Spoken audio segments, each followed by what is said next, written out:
It was when I came in for a consultation, and I had was thinking about having or finding out more about bunion surgery, and I was real pleased with his bedside manner, especially, and he was very knowledgeable, and he was casual about it, but in a good way, enough that didn't make me very worried about it.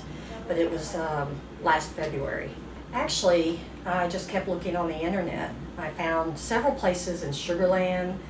I'd had one person tell me, don't go to their doctor.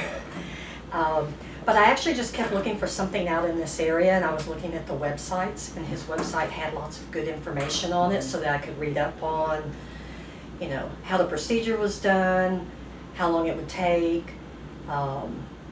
There was a lot of good information on his website that helped me understand what I would be getting into. And then he had some, you know, really good feedback, or good notes on Yelp, I think it was. I checked out some of the opinions, and he had very high ratings.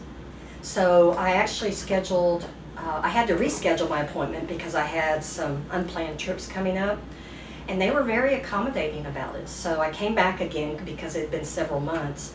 Came back, the staff was really helpful. They gave me exactly what I needed to be able to you know, obtain any clearances and things that I needed to do. But the staff was especially very helpful and very friendly. And he too, you know, he had had some surgery himself, I think, actually. And I just love his bedside manner. And the staff are fantastic. And what I especially liked, though, was that he gave me a cell phone number, because I did use it a couple of times. Just sent him a text, and he always replied back, and that was very, very important for me, because there was times where I had to go out of town, and they were very flexible with me in terms, I had 2 bunionectomies a week apart, and you know, he assured me that that would be okay, and it was. But it was great being able just to text him and have him reply, kind of calm any concerns, and you know, allow me to kind of work through the healing process and not have to come in for an unnecessary visit or anything. I was in pain, but it wasn't terrible pain.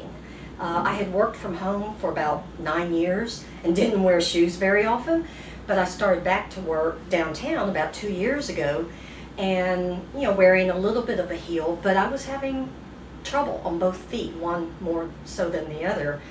And it wasn't too bad at work, but I would notice too when I got home, they would hurt, they would just ache, it would be red and sensitive, and I just really felt I needed to do something about it, because if I put it off, it was just going to get worse.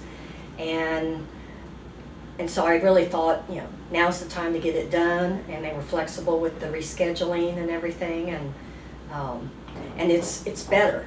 I mean, it's hard to tell yet because I'm still healing, and I haven't been able to really wear high heels yet, but I don't have any pain, you know, in the bunion areas, and it's just, I know it's going to be good when I can get where I can wear, you know, a little bit of a heel and a little bit more tighter shoes.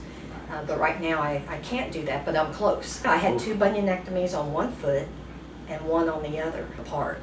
But everything went as he said it would. It wasn't near as painful as I thought it would be. You know, they had you set up for whatever medication that you needed, and one thing I learned too is that you need to follow the instructions and really stay off your feet. Yes, and I started walking online a little too soon, and I learned quickly that I didn't need to, and I would Google things, and they said, put your feet up. He did the same thing, so it was, you need to follow his advice. I feel sorry for my friend who had such a bad experience, because mine was not bad at all. You know, I was off a reasonable amount of time, but everything went well. I mean, there was no significant suffering, there's no bad side effects, and so I would highly recommend that someone get it done, and that if they have 2 feet that need it done, they do it a week or 2 apart, because I know numerous people that had it done years ago, and they are so hesitant to go back now, and the way I did it, I think, was the way to do it.